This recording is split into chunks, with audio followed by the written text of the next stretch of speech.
دیوبندیوں سے ہمارا یہ اختلاف ہے، یہ بھی میں کھل کے عرض کروں، دیوبندیوں سے ہمارا یہ اختلاف ہے خدا کے کذب کے بارے میں۔ وہ یہ کہتے ہیں کہ خدا کذب بولتا نہیں لیکن بول سکتا ہے، یعنی امکان ہے، وقوع نہیں ہے۔ ہم کہتے ہیں یہ تو نبیوں کی صداقت ہے، یہ تو نبیوں کی سچائی کے بارے میں کہ ان میں بشری یہ چیز رکھی جاتی ہے لیکن واقع نہیں ہوتی۔ اگر خدا میں بھی یہ ہو تو نبیوں کا سچ اور خدا کا سچ ایک ہی ہو جائے گا، جبکہ خدا کا سچ نبیوں سے اوپر ہے اور نبی جو سچے ہیں وہ خدا کی وجہ سے۔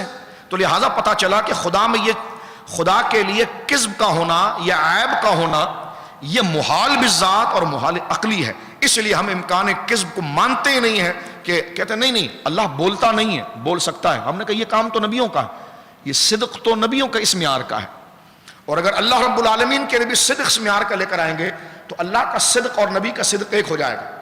تو پتہ چلا انبیاء میں اس چیز کا امکان ہوتا ہے، خدا کی ذات میں اس چیز کا نہ امکان ہوتا ہے نہ اس کے وقوع میں امکان ہوتا ہے۔ اس لیے اعلیٰ حضرت فاضل بریلوی رحمہ اللہ کا پورا رسالہ موجود ہے سبحان الصبح، لیکن دیوبندی علماء میں رشید احمد گنگوہی، خلیل احمد بیٹھوی، اور آج تک کے کوئی ناراض نہ ہو دیوبندی، آپ جا کے اپنے علماء سے پوچھ سکتے ہیں، تفصیل کے ساتھ دیکھ سکتے ہیں۔ میں نے اس پر پوری ایک تقریر اس مسجد کے اندر کی ہے، کیونکہ ہم کوئی چھیڑ نہیں رہے، نہ کوئی فرقہ واریت کی بات کر رہے ہیں، اس مسئلے کو کھولنے کے لیے مذاہب آپ کو بتا رہے ہیں، مذاہب، اور آپ پڑھے لکھے لوگ ہیں۔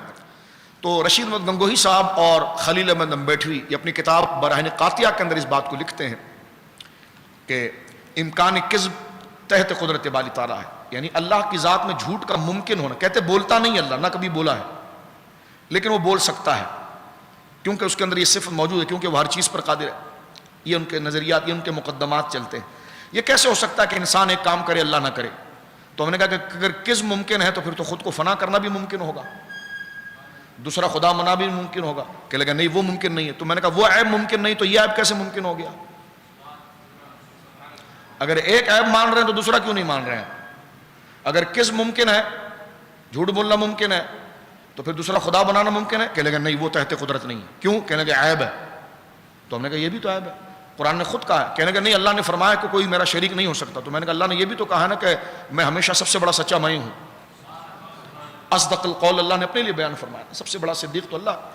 تو اس لیے اعلیٰ حضرت امام اہل سنت رضی اللہ تعالیٰ عنہ کا مبارک رسالہ سبحان الصدور، جو فتاوی رضویہ شریف کے اندر اللہ کی صداقت پر، صدق پر ہے کہ اللہ رب العالمین کی ذات اس سے پاک ہے، اور اس کا خلاصہ الحمدللہ اس مسجد شریف کی برکت سے ہم نے آج سے 4 یا 5 یا 6 سال پہلے سبحان الصبح کا پورا خلاصہ درس تراویح کے اندر کیا ہے۔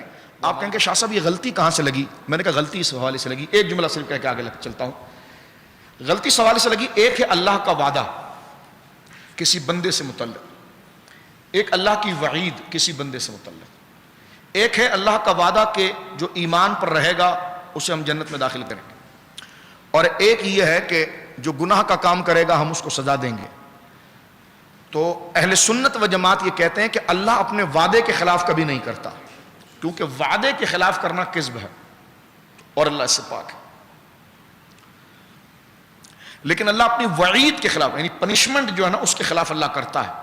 وہ کہتے دیکھیں یہی ہو گیا، اور خود خلیل احمد بیٹھوی صاحب نے پہلے صفحے پر، ابھی آپ گوگل پر ان کی کتاب لکھیں براہین قاطعہ، تو پہلی دوسرے صفحے پر یہ عبارت موجود ہے جو حضرت علامہ عبدالسمیع رامپوری رحمۃ اللہ علیہ کا رد کرتے ہوئے انہوں نے انوار الساطعہ، جو بریلوی نہیں تھے وہ بھی حاجی امداد اللہ صاحب کے مرید تھے، انہی کے پیر بھائی تھے، لیکن انہوں نے وہ موقف بیان کیا تھا جو اعلیٰ حضرت کا تھا تو یہ چڑھ گئے۔ پھر ابھی یہ لکھ کر دیتے ہیں کہ عبدالسمیع بریلوی۔ میں نے کہا نہیں عبدالسمیع کہاں سے بریلوی تھے؟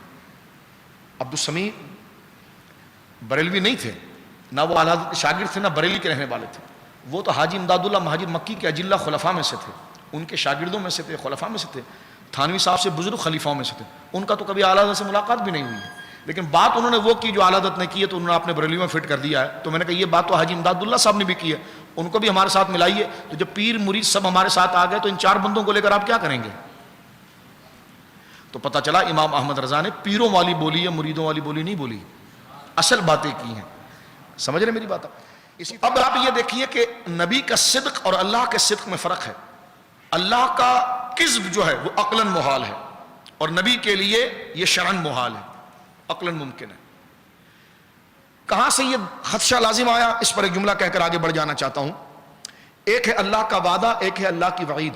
اللہ اپنے وعدے کے خلاف نہیں کرتا، کیونکہ وعدے کے خلاف ہوگا تو یہ کذب ہے، اور ایسا کبھی ہوتا نہیں ہے۔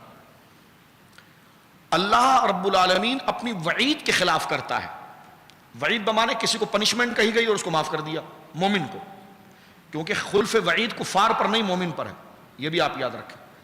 اب اس مسئلے کو لے کر خلیل محمدی صاحب، میں آپ کو کہہ رہا تھا کہ ابھی آپ گوگل پر کتاب لکھے تو سامنے آ جائے گی، اس میں انہوں نے اس مسئلے کو بنیاد بنا کر نتیجہ نکالا۔ انہوں نے کہا جی خلف وعید، جملہ سنیے ان کا، خلف وعید یعنی وعید کے خلاف کرنا۔ خلف وعید قدماء میں مختلف تھا، یعنی خلف وعید سزا کی بات کر کے اس کے خلاف کرنا اور اجر دے دینا، یہ قدماء میں مختلف تھا، یعنی پہلے علماء میں یہ مسئلہ اختلافی ہے، یہ لکھ رہے ہیں وہ۔ اور خلف وعید امکان کذب کی فرع ہے، یہ جملہ وہ لکھتے ہیں، یعنی وعید کے خلاف کرنا یہی جھوٹ کے ممکن ہونے کی ایک تفصیل ہے۔ اردو تو آپ سمجھ رہے ہیں، خلف وعید امکان کذب کی فرع ہے، یعنی وعید کے خلاف کرنا یہ امکان کذب کی فرع ہے، یعنی امکان کذب، جھوٹ بولنے کے ممکن ہونے کی ایک قسم یہ بھی ہے، جھوٹ کے امکان کی ایک قسم یہ بھی ہے کہ وعید کے خلاف کرنا۔ ہم نے اس کا جواب یہ دیا کہ وعید کے خلاف کرنا کذب نہیں ہے، یہ فضل ہے۔ یہاں سے فکر کا، یہ جو آپ خلف وعید کو کذب سمجھ رہے ہیں، ہم کہہ رہے ہیں خلف وعید کذب نہیں ہے، فضل ہے۔ وعید کے خلاف کرنا کذب نہیں، فضل ہے۔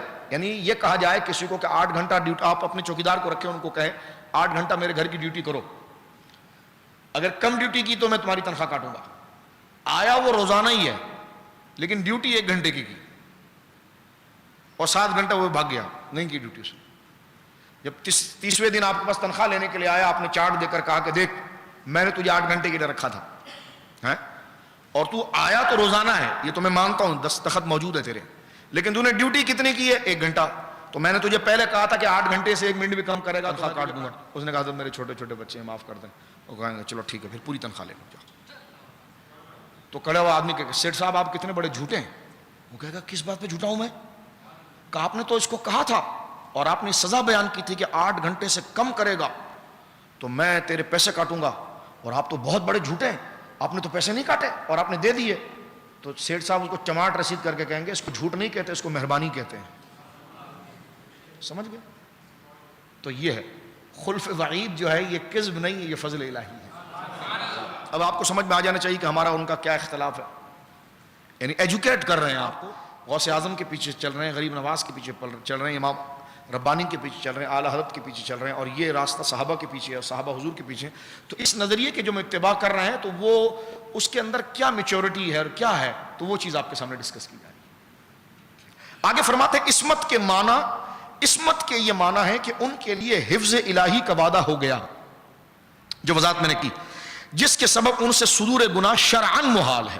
دیکھیں صدر شریعہ نے بھی، میں نے یہ لفظ ابھی دیکھا ہے لیکن میں نے آپ کو پہلے کہا کہ انبیاء کے لیے صدور گناہ شرعاً محال ہے، عقلاً ممکن ہے، اور اللہ کے لیے عقلاً محال ہے۔ اس لیے اللہ کے صدق میں اور نبیوں کے صدق میں فرق ہو جائے، اور نبیوں کے صدق میں اور ہمارے صدق میں فرق ہو جائے، یہ 3 درجے ہو گئے۔